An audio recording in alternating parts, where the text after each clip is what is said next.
This week's all-new Tom and Jerry short is set in a wacky cartoon school. Tom is the hall monitor, and Jerry is a troublemaking student. Expect prank wars, flying chalk, and lunchroom food fights. It's a half hour of cat and mouse mayhem starting now. Our story begins with Tom entering a classroom where his colleagues are getting ready for the day. He takes a seat at his desk and one of his colleagues asks him how he got those black circles under his eyes. Tom replies that he didn't get any sleep last night because he was busy chasing after Jerry, who was throwing snowballs at cars while shouting, "Beware of falling icicles." As punishment, Tom was forced to stand guard duty at the school during the weekend, so he could get some rest. The other teacher asks what grade Jerry is in, and Tom replies that he doesn't know. He just knows that Jerry attends the school and causes mischief wherever he goes. The teacher says that there's only one thing to do about a problem like Jerry: send him to Principal Plum's office. But when Tom tries to do that on Monday morning, he finds out Jerry is already one step ahead of him. We then cut to Jerry sneaking through the school's ventilation shafts. He eventually crawls out of an air vent in Principal Plum's office and hides under his desk. Then he kicks off his shoes and begins to polish his fingernails with a buffer. Just then, Principal Plum enters the office. He looks around for Jerry and notices the shoes. Jerry quickly hides underneath the desk as Plum picks up the shoes and tries them on. They fit perfectly, and he puts them on. Jerry thinks he got away with it, but he starts to feel itchy feet. He looks down and sees that the shoes have fleas. Jerry runs out of the office to find a place to put his shoes back. And this leads him right into Tom's classroom. Jerry's shoes land on Tom's desk and the classroom bell rings.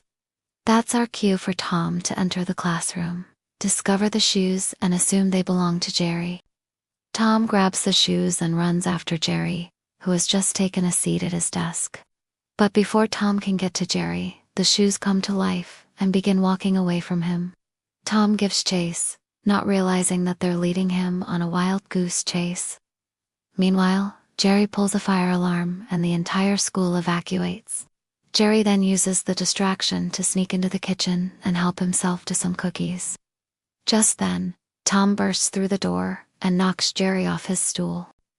They tumble through a window together and land in a big pile of leaves. When they get up, Jerry blames Tom for destroying his big escape plan. Tom counters by saying it wasn't him. It was the shoes. Jerry then does something that makes Tom suspicious. He takes one look at the shoes and immediately knows that they belong to Principal Plum. He points this out to Tom, who becomes furious and begins chasing Jerry once again. This time, Tom corners Jerry in an empty classroom and demands answers. Jerry says that he has none, but he'll gladly split the cookies if Tom wants to take a guess. Tom refuses and tells Jerry that he's going straight to Principal Plum's office to file a complaint, and we know just how much trouble that's gonna cause him. As Tom opens the door to Principal Plum's office, he's met with a pair of very angry shoes. Tom asks them if they want to talk about this like civilized beings, or if he should call security. One of the shoes jumps onto Tom's face and bites him on the nose. The other shoe then flies through the air and knocks him out cold. Jerry enters the office to see what all the commotion is about. When he sees Tom lying on the floor, he thinks fast and pretends to be scared. He says, "You did this, didn't you? You're a menace to society and a danger to yourself and others." The shoes were clearly dangerous, but instead of believing Jerry, Plum assumes that Tom is having some kind of psychotic break and fires him on the spot. Jerry is thrilled with himself for coming up with such a brilliant excuse. But he can't help but feel sorry for Tom. So he decides to confess to Plum about how he started the whole shoe incident and begs him to reconsider his decision. Unfortunately, Plum is in no mood to listen. He's tired of hearing about Jerry and threatens to call the police if he doesn't leave. So Jerry does the only thing he can think of to make Plum change his mind. He apologizes profusely and says he'll do anything to get Tom his job back. And wouldn't you know it, Plum accepts this offer and reinstates Tom on one condition. He wants Jerry to go to his office every Saturday morning so he can teach him the error of his ways. Jerry is disappointed, but he knows he has no choice. So he agrees. Cut to a few minutes later and Jerry is sitting in a chair in Principal Plum's office. Plum asks him why he's been so bad lately, to which Jerry replies that he didn't know anyone else would get hurt. Then Jerry asks, "Is that why you wear these?" Plum responds, "It's a long story involving termites and my wife's purse." He pauses for a moment and says, "Let's start at the beginning." And just like that, Tom's job is saved. But will Jerry learn his lesson? We'll find out next week. Meanwhile, Tom enters the classroom to find his desk covered in chalk. He rubs a piece on his shirt and gets a big surprise when it turns out to be a love letter from Butch, one of his fellow teachers. She asks him to meet her after school on the roof and confesses that she has loved him since the first time he chased Jerry through the faculty lounge. After Tom leaves, we pan over to a chalkboard where Jerry has written, "Meet me in the boiler room after school." Signed by Butch. This must mean that Jerry has kidnapped Butch and is holding her hostage in the boiler room. Tom is shocked and runs off to save her. When Tom reaches the boiler room, he hears Butch's voice. She says, "Please don't hurt me. I'll do anything you want." Jerry then appears and says, "That's right, Tom. You heard her. What do you want?" Before Tom can respond, Jerry pulls a lever and the entire room fills with steam. When Tom can finally see, he finds that Butch isn't there. Instead, he sees a note that reads, "Sorry I had to leave you hanging, but I never liked you anyway." Tom realizes that he's fallen for one of Jerry's classic tricks again.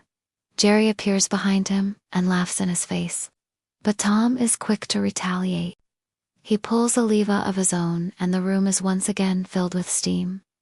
When it clears, Jerry is gone. In his place is a note that reads, "Don't take this the wrong way, Tom, but I think your love stinks." Feeling dejected, Tom leaves the boiler room and heads to the roof. He climbs up the antenna and sits on top of it, looking up at the sky. And who should appear but Jerry, swinging on a rope from one building to another. Jerry swings over to Tom and asks, "Having any fun?" Tom replies, "Not really. Why don't you come up here and keep me company?" Jerry hesitates for a moment, then says, "Well, okay," and climbs up the antenna. Once he reaches the top, he asks Tom if he wants to hear a joke. Tom says, "Sure," and Jerry asks, "What's orange and sounds like a parrot?" Tom replies, "I don't know." "What?" Jerry says, "A carrot." Then he laughs hysterically, and Tom can't help but laugh along with him. They spend the rest of the afternoon playing and making up pranks to play on the other teachers. As the sun begins to set, Jerry says it's been fun, but he has to get home before his folks notice he's missing. Tom says it's been great seeing Jerry as a friend rather than an annoyance for once. But he warns Jerry not to let Spike catch him playing hooky again. Jerry promises he won't, and the two friends part ways as Spike drives by and honks his horn. Jerry quickly hides as Spike stops to ask Tom where his brother is. Tom lies and says he hasn't seen him all day, and Spike drives off. When Jerry comes back, he and Tom share a knowing smile. Then they both burst out laughing. Thanks for watching, everybody. If you enjoyed this short, be sure to show your support. Until next time, this has been your host,